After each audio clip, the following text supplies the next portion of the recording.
character in the White House, Okay. right? Right. Like I always say, we're not dealing with a politician. True. So it's going to be different conversations, the way he speaks, the way he addresses people. True. He's not trained because politicians, to me, they're trained. They're all trained. They're Yes. puppets to Yes. me. They're all Yes. puppets, man. A This guy large is a wild card. total wild card. Totally wild card. Now, I get what you're saying. I get what you're saying that he is not a politician. He's not a trained politician, but that still does not get him off the hook with his character. Now, the problem that I have the most is he's a liar. Now, you can be crooked, you can be a bad businessman, but the problem is you don't know what to believe coming out of the White House. And that's not only the American public, that's a worldwide thing. That's a national thing. And that's part of the problem. You don't know what to believe or what not to believe. You don't know. And that's huge, man. That's not something that drives the world economy. That's what people don't understand. This president and his character has more of an impact on a global stage than people realize. And if you don't believe me, you look at those tariffs. I agree with that. Everybody around has said that they're not good, they're going to damage the economy. Well, this man's character will not allow him to accept that he's wrong, change what he's doing, and better arc, and just take some of that pain off of us. His character won't allow that. His character is one of which is a narcissist, huge narcissist. So it's affecting us here at home, and you can look at the world economy and see what his character is doing to it. Let me ask you a question. Sure enough. Let me go back to you said you cannot believe what's coming out the White House. So I'm seasoned, of course. Yes, sir. Now, I remember my first president, if I go back, Jimmy Carter, Reagan, on, right? Mm-hmm. Now you have Trump. Now, back then, and I started looking at politics, maybe, I don't know, late Reagan. Now, I couldn't believe what come out the White House then. Oh, man, that was bro. Now you want to talk about a big time shade pool. That was at the end of the day, I think the Republican Party, they wanted that the Reagan party back, and they thought they were going to get that with him. So yeah, I believe so too. But the point is, you cannot believe what comes out the White House. Period. True. I don't care with Obama, with whoever. That's true. Believe, but you cannot. Here's one thing that Here's one thing that I'll say that makes him different than any of the other politicians. Mm-hmm. At least the other politicians did not try to play like we were just stupid, like they can just tell us anything. At least they finessed us some. They didn't look outside and say, hey, man, the sky is red, knowing we all know it's a shade of blue. Mm-hmm. Now, the old school Democrats probably would have told you it's dark blue, and we would have argued that it's light blue, but not this president. He want to go out there and tell you it's red when we can all see it's blue. Right. Like the old school ones, just lie to us. Just put a little, just make that lie believable. Make it believable. Coach, you just made that mistake again. Other politicians. Trump is not a politician. No, he's a politician. He is a politician. No. Hang on. Go ahead. Hang on. Go ahead. When he took that oath, right, that made him the president, he is a politician. He is a businessman, but he is now a politician. And that's where people have a misunderstanding. You have to conduct business as the president, who is a politician. Now, Back in the day when this country was created, the businessmen that moved into politics done politics. They focused on politics. What is he focusing on? You got to focus on politics and leave the business behind. You can mix in the business because business does come into play. But number one, you have to govern. That's your job. True. Govern. True. Be That's a true. Politician. That's what we voted for. That's true. Quick question. Yep. What president? Every president was always in the Senate, right? Yep. From Jimmy Carter on, correct? A lot of them did. I'm going back to Jimmy Carter. Huh? Well, say that again. I said the presidents of the past were all in the Senate. They were governors. Congress, they served. Yes, sir. Congress, correct, right? So they went through a certain type of training, right? Yes. That's what makes those guys politicians. Trump is just a politician because of the fact that he's the president. So he's still not a politician. He didn't go through that rigorous training. Some presidents been mayors. Some presidents, they go through that. They go through that process. Yes. Right. Yes. You see what I'm saying? So Trump didn't go through a process. No, shame on everybody that voted for him. You voted for a person to govern that's not even qualified to govern. You should have picked somebody who went through the process. That's just like me. Hang on. That's just like me walking up to Frisco and saying, "Hey, man, can I come play with you boys?"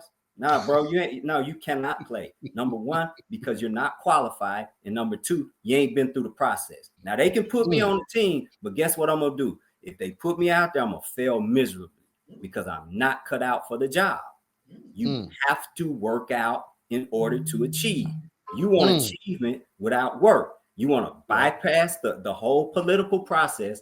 That's the process that seasons you as a politician. That's what changes you from a business person to a politician. Well, if you skip that, you skip a lot. And that is called learning how to lie better, finesse, learning how to govern, learning how to take input from other people. That's that process. That's where you go from being a hard, rough business person and you get smoothed out a little bit to indoctrinated into politics. It don't make you a better person. It just makes you a better person for the job. Now you still say, bro, I don't know what kind of work you do, but if you come over to my side and you say, "Hey, Chris, I want to be a physician assistant and I'm starting today." Okay, I'm gonna let you run, and then when you mess it up because you haven't gone to school to do that, then what? You need to get seasoned. You need to work out. Say, man, when you want to get big in the gym, you don't go walk in there and say, "Oh yeah, I'm here now, I'm big." Now I say, bro, you got to get in there. You got to work that out. He didn't work it out, and we're seeing the products of an unseasoned politician. Unrefined, unpolished. I hear you, right? And so I'm thinking to myself, what has the Democratic Party or the Republican Party done for the American people? Maybe Trump is in there because of the fact that the American people are sick of these politicians lying. Yeah. Democrats come to the hood all the time. They go to the churches. They sing hallelujah. Yep. But they out of there. I'm from Houston. I go back home to the same neighborhood. Yep. We do the donation thing. I help out in the community.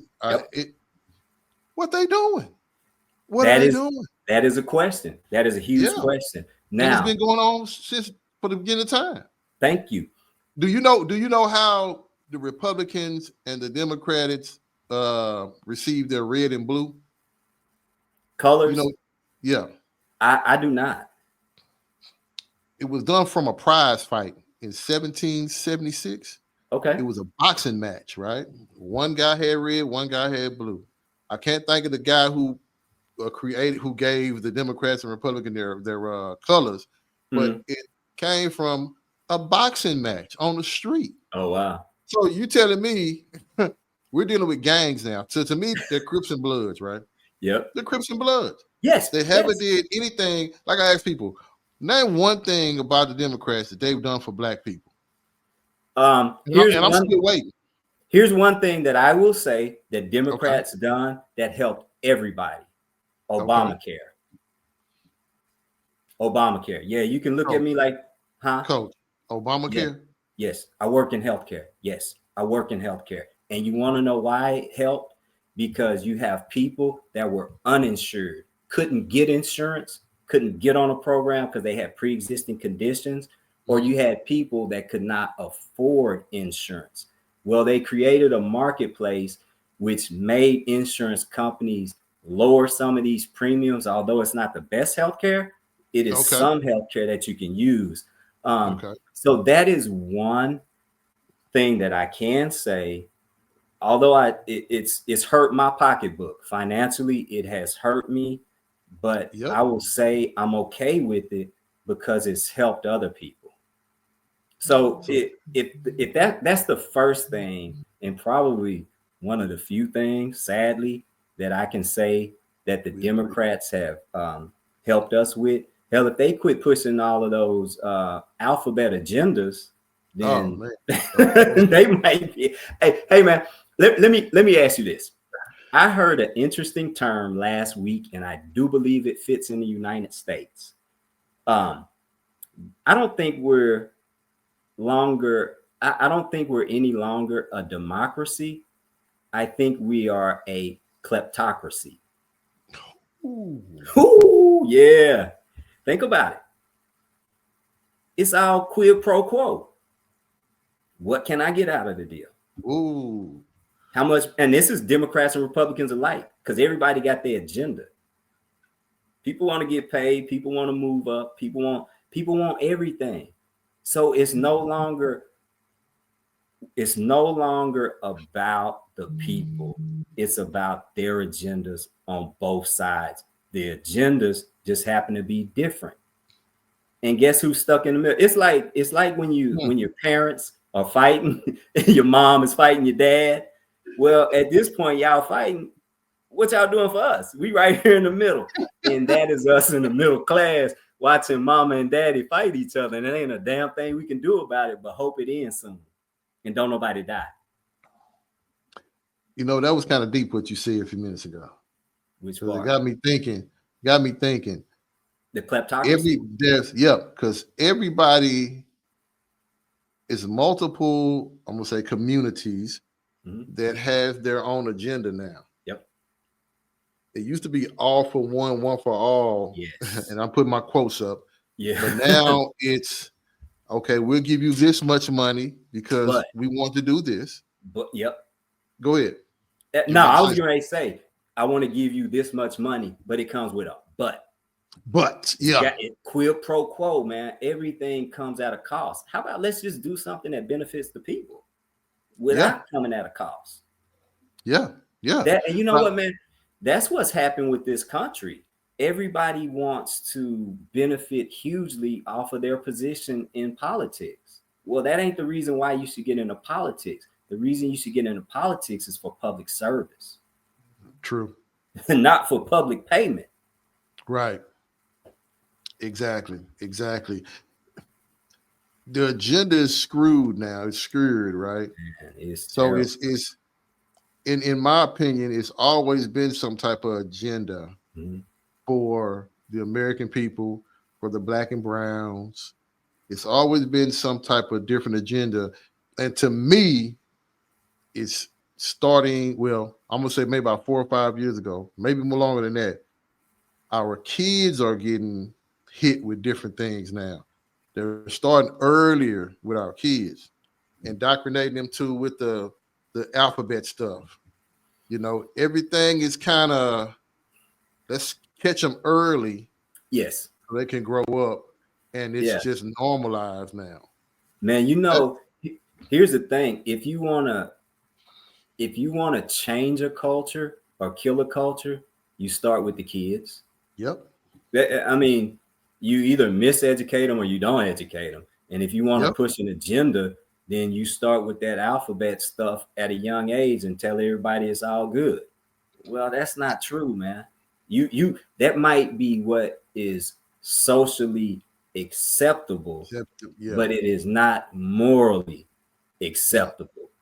And a lot of people in the United States say they're Christians.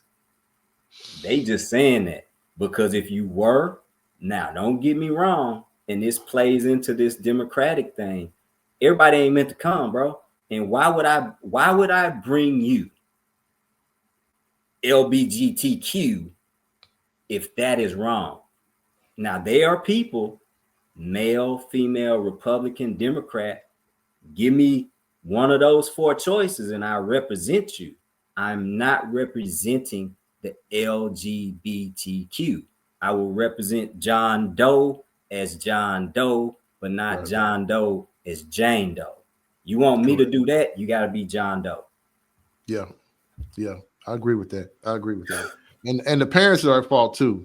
Yes. It's a different. It's a different time when I'm not sure if you remember. I remember when my neighbor would kick my butt if they see me act up. Bro, I get home, there's a problem. And look, man, I'm from that era that if somebody knew your family and they saw you doing something wrong, they could say something to you because they done it with love. Right. And then you know what they was gonna do? They were gonna call your house, and then you were gonna get it when you got home too. So man, and look, I don't know about you, but that was the longest trip home ever. Because you went the whole time, man. You up here dread. Well, oh my God, what's she to talk? Number one, did they call? And number two, what did they tell them? But yeah, it's a different. And like I said, I'm not Republican. I'm not Democrat. I just look at everything in a real way. I do, yeah. You know, that's all it is. That's all. To me, they're all crooks. I'm kind of like you now. The Democratic Party has really turned me off, and I'm not a Republican. I guess right now I could legitimately call myself an independent because there's not much that really turns me on about the Republican Party. But there's so many things that the Democratic Party are doing and not doing that makes it hard to support them. Like right now, why do you not have a candidate that you're putting your money behind? And come on, man. Right now. I'm not talking about 2 years from now when you're getting ready. You need to be shining that person up right now, getting them ready, seasoning them. I think it's Jasmine Crockett. I really think they're seasoning Jasmine Crockett. You know what, man? I hope so. I like her, man. I really like her because I think she has what it takes. I think if you smooth that out, I think, man, she's got a vocabulary that will make you pay attention. But I think with some fine tuning and some polishing, man, she's a hell of a candidate. I just don't know if America's ready. You know what I would like to see her do? I would like to see her leave Washington and come run for governor of Texas. Okay. No. And for two reasons. Because I think she is a very good politician, young in the game. And I think a state like Texas will help her really cut her political teeth. Yeah. That's reason number one. And reason number two, if you want to stop the MAGA movement, you're going to have to stop it at the state level. And I think she would have the political cachet as a governor in Texas to handle that at the state level. I agree. Now, you're always saying something that's triggering me. Uh-oh. When you say MAGA movement, right? Then you realize that more black people, women and men, voted for Trump this time, right? That's fine. Voted for Biden last time, right? Yeah, but here's what I'll say. Here's my pushback. Everybody that voted for Trump is not part of the MAGA movement. Now you have people that voted for Trump based on the economy, and that's fine. They sold that. So you have a lot of moderate or independents that was like, man, they told us this shit was bad, so let me slide over here. And that's cool. I'm talking about those people that everything he says is law. Whatever he wants, I'll do. Those are the people I'm talking about. I'm not talking about, most of us kind of in the middle. That whole thing over there, man, if you listen to my podcast, I call them a cult. I commented on it on your you made a post and I commented on it. Oh, okay. But yeah, I think they're a different class of Republicans, and I think they need a whole separate category to themselves. Yeah, but, exactly. I wouldn't call them Republicans. Most reasonable people that voted for Trump, those are the ones that say, bro, I do not agree with that. It was more about the economy. I don't agree with this immigration, or, they'll have one or two things they kind of hang on to that they like about him. But by and large, I think they would feel better, or most Americans would feel better if these people were just to put their ego aside and cross the aisle and make deals which is beneficial for both sides. So, man, politics, it's just nobody wants to say, okay, let's make the people that we represent lives better. Correct. It's all about who can pitch the furthest. Yeah. And I'm just trying to save my seat. I said, man, all of these people are doing the thing that's bad about politics now. Everybody's just worried about their next re-election. That's it. When they get off to wherever they're gonna go, they ain't gonna do shit to help you. No, they trying to better themselves just in case they don't get reelected or after they're finished with politics. The kleptocracy. How much can I make? How much can I get while I'm in this position? Oh, yeah. Oh, man. Forget I was supposed to be helping them people down there in the 3rd Ward. Congressional District 18, Mr. Houston, that ain't got no representation. None. Now, how they going to work that out? That's interesting, man. So how do they resolve that here in Texas with, things being on the ballot? How do they resolve that? They just go without? They're going to have to. I know they're going to have to, man. That's just cold-blooded, bro. They don't. But it's been going on like that for years. Yeah. It could be stopped. But no. I'm talking about we on the same page where they don't have any Washington representation on the congressional side. None. And he called a special election, but that's not until November, if I'm not mistaken. Now, and that's what's this? April? Yep. You want to make a certain part of Houston go without representation for that'll be pushed in 8 months, 9 months. Who's speaking for them? Governor Abbott, who is speaking for Congressional District 18 in Houston, and any other Houston area politician, who is taking care of our people down there? Now, Governor Abbott, as soon as Sylvester, his name? Sylvester Turner passed away, he could have called a special election. Make sure those people are taken care of. Those people need care. They need representation. Get that to them. Don't hold that. Do not hold that seat hostage for a school voucher bill. Because that's exactly what he's doing. Mm-hmm. Exactly what he's doing. Give those people representation. Why they ain't being represented? They minorities. You see what I'm talking about? You see what the Republicans doing? That kind of stuff. Like, yo, man, that's not cool, man. That is not cool. Bro, I feel like I'm off, man. Hey, man, I'm cool. I'm good. I didn't talk my way off your show, did I? Oh, no, heck no. If I did, I'm sorry.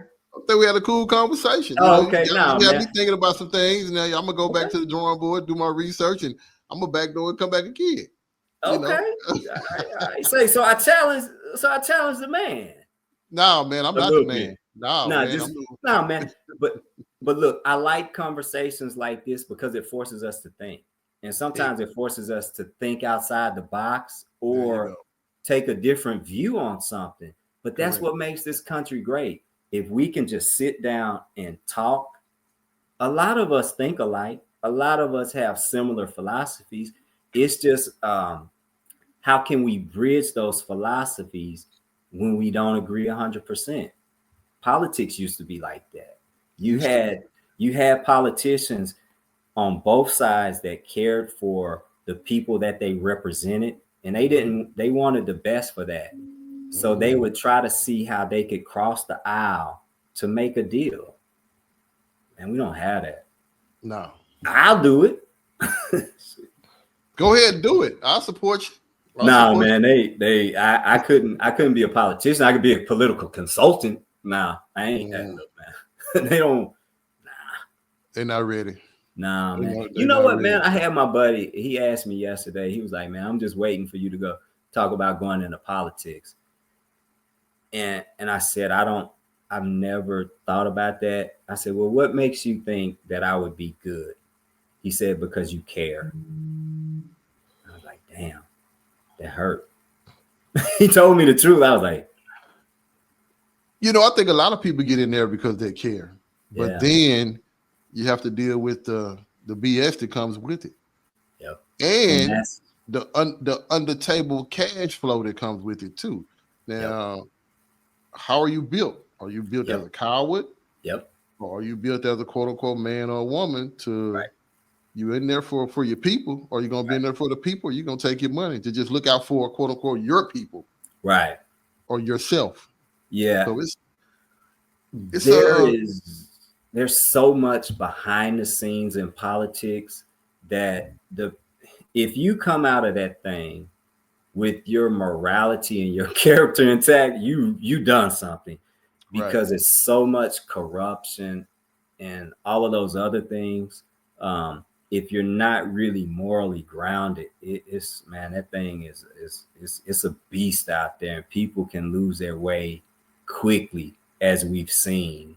And man, I hope that the era that we're in now, with the administration that we have and the chaos that's going on, I hope it forces all of us to kind of recalibrate, take a big step back, all of us as a nation, and say, you know what, man, we can do better. Let's all of us see how we can make this better.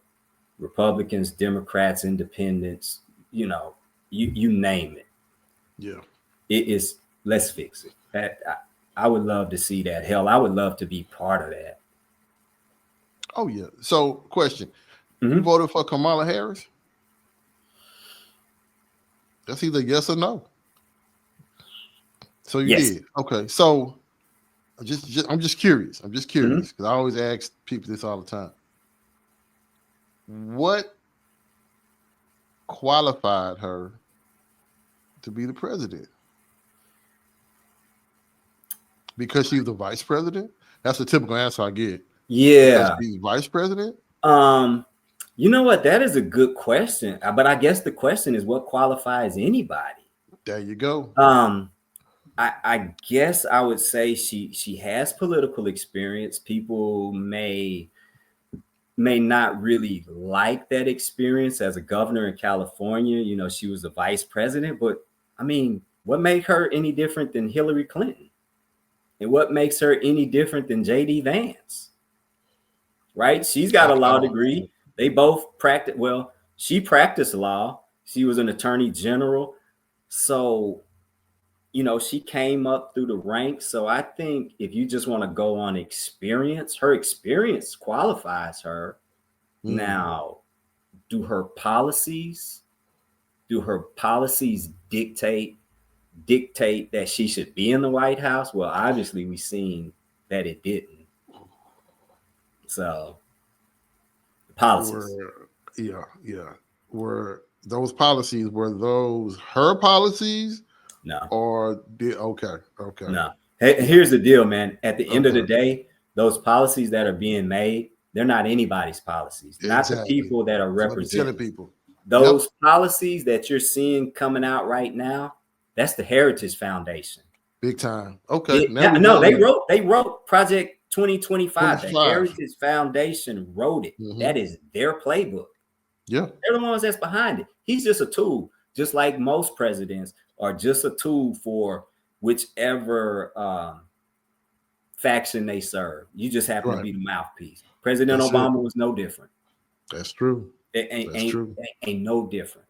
And whoever comes next, they won't be any different At all. You're just the mouthpiece. You're the one that's going out there talking our agenda and executing it. But behind the scenes, the Heritage Foundation and foundations like that run this country. BlackRock, Rothschilds, yeah. Rothschild, yeah. Vanguard. Well, you can group everything. You can pretty much group everything under BlackRock and Vanguard because they own the world.